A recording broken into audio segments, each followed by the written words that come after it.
Hi, this is Karl Palachuk, and this video is brought to you by our good friends at SureWeb. So today I want to talk about how do you get your clients back into their offices when all of this is over. Believe it or not, we're going to end up where we always started, which is SOPs, Standard Operating Procedures. One of the key functions that you have as an advisor, as a consultant, is to bring competence to your clients. So, you could show up and say, okay, what do you want me to do? How do we go about this? But that's not what your clients want. They want you to show up as you always do, saying, look, we have a preferred way of getting this job done, even something that we've never done before. Remember, you could rely on your competence in many, many areas to get you through this unusual circumstance. So here's what I mean. When you go into a client's office, you probably say things like, we want to make sure that you have a firewall that does deep packet inspection.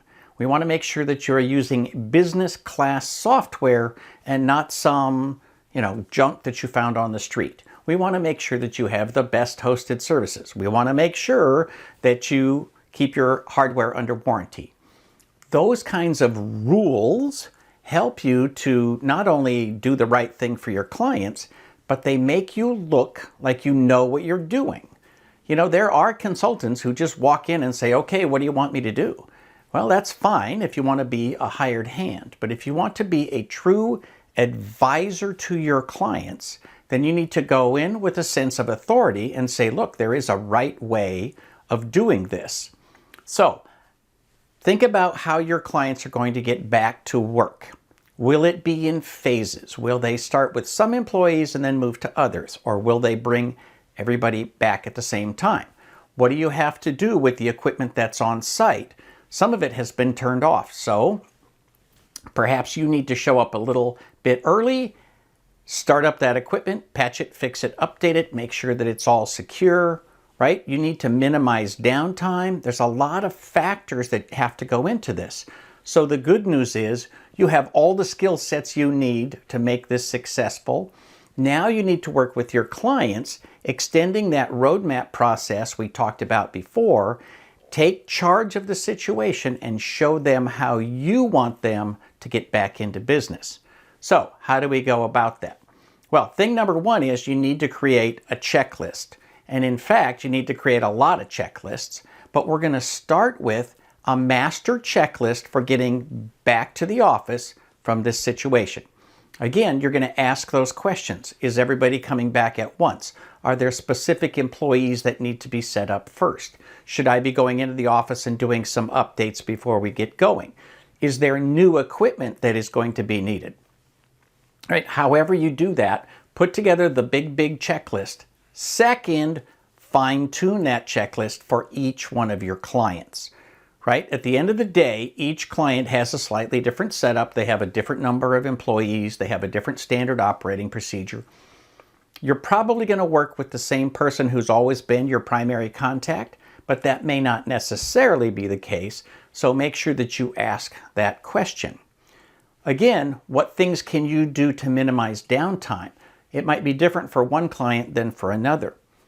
If you've been lucky enough to move your clients off to the cloud, and they are now using cloud storage and hosted Exchange mailboxes and so forth, the transition is going to be very, very easy, but it might require that you remote into their systems and put in a new setup for those clients before the employees show up back at their desks.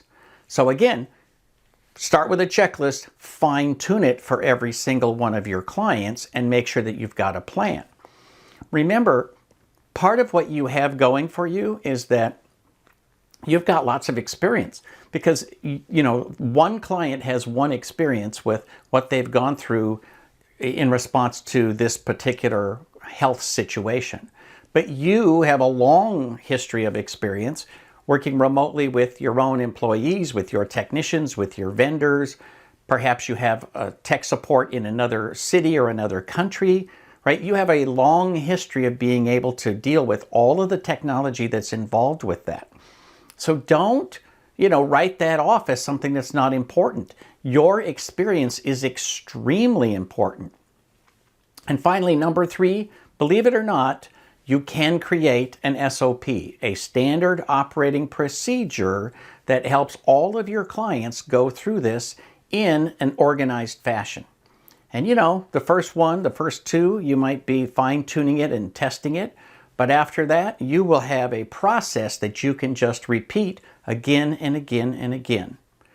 Remember, there's a thing called the peak end rule, which basically says when people look back on an experience and they're evaluating whether it was positive, negative, or neutral, they look at the peak of the experience and they look at their last impression.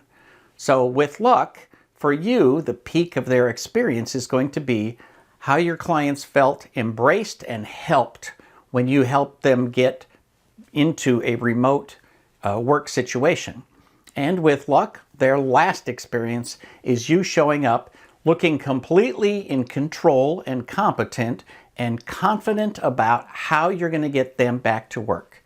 In many ways, this is your opportunity to shine like never before. When your clients look back at this very weird situation that we've gone through, with luck, they will look to you and your employees and say, those people really helped us have a great experience under the circumstances. So create a checklist, tune it for every client, and remember, you are building a standard operating procedure. I wish you the absolute best of luck in your managed service business. On behalf of SureWeb, this is Karl Palachuk.